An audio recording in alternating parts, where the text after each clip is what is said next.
বন্ধুগণ, এই যে ভিডিওটা দেখছেন আপনারা, সেটা বাংলাদেশের তারা আন্দোলন করছে জিহাদ করার জন্য।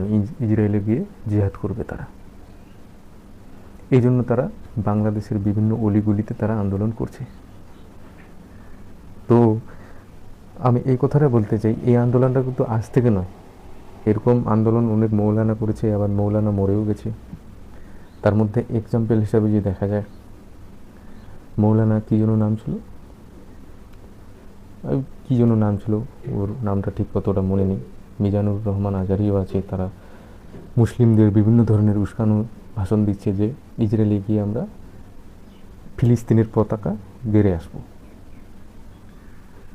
তো এদের স্বভাব ভাই গেল না। এতই যুদ্ধ করার শখ, এতই জিহাদ করার শখ, যাও, কে আটকেছে তোমাদেরকে? ফালতু ফালতু বাংলাদেশের জনসাধারণ, যারা খেটে খাওয়া সাধারণ মানুষ, তাদের উপর একটা চাপ পড়ছে। তাদের সংসার চলছে না ঠিক মতো,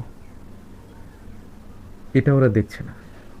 প্রত্যেক দিন বাংলাদেশে আন্দোলন, আজ ইসরায়েলের, কাল ভারতের, পরশুদিন মায়ানমারের, এই তাদের আন্দোলন চলছে প্রত্যেক দিন। এতে সাধারণ গরিব ঘরের ছেলে মেয়েগুলোই তো নষ্ট হচ্ছে। তাহলে ভাবো দর্শক, এই হচ্ছে আমাদের পাশের দেশ বাংলাদেশের কালচার। তারা নিজেও সুখে থাকবে না, কাউকে সুখেও থাকতে দেবে না।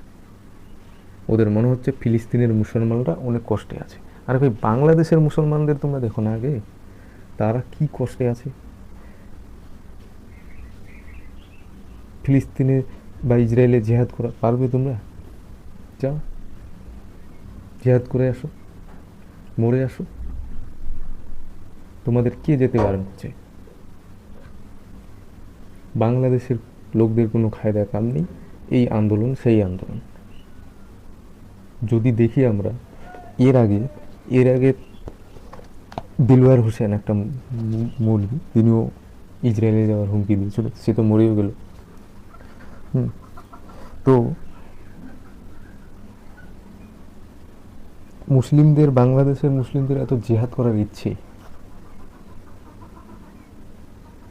ইসরায়েলের পণ্য ব্যবহার করবেন না, ফের করছেন ব্যবহার। ইসরায়েলের পণ্য ব্যবহার করছেন আপনারা, মিথ্যে আশ্বাস, মিথ্যে কথা বলছেন কেন আপনারা? ভারতের পণ্য ব্যবহার করছেন আপনারা এখনো। আপনার তো দম নেই, তো কি বাংলাদেশের সাধারণ গরিব মানুষদেরও কি দম থাকবে না? ওদের কি তোমরা উঠতে দেবে না নাকি? না সবসময় দাবিয়ে রাখবা? কমসে কম তাদেরকে তো উঠতে দাও। জিহাদ করার এত ইচ্ছে, তোমরা যাও, কে বারণ করছে তোমাদেরকে? বলো ইউনুসকে যে আমাদের পাসপোর্ট ভিসাটা ফ্রি করে দেওয়া হোক, না হলে দৌড়াই চলে যাও। তোমরা তো দৌড়াতেও পারো ভালো। তো এই হচ্ছে ব্যাপার।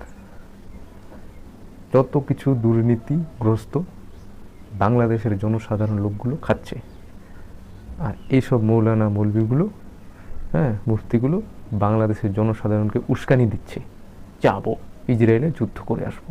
পারবে? হ্যাঁ, তোমাদের দেশই তো কাঙ্গাল। তো এই হচ্ছে ব্যাপার,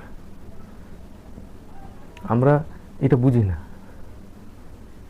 ওখানকার মুসলিমরা সংকটে আছে, তোমাদের ওই কানটা গেল। বাংলাদেশের মুসলমানরা যে কষ্টে আছে, সেটা তোমাদের কান যাচ্ছে না, সেটা তোমাদের চোখ যাচ্ছে না।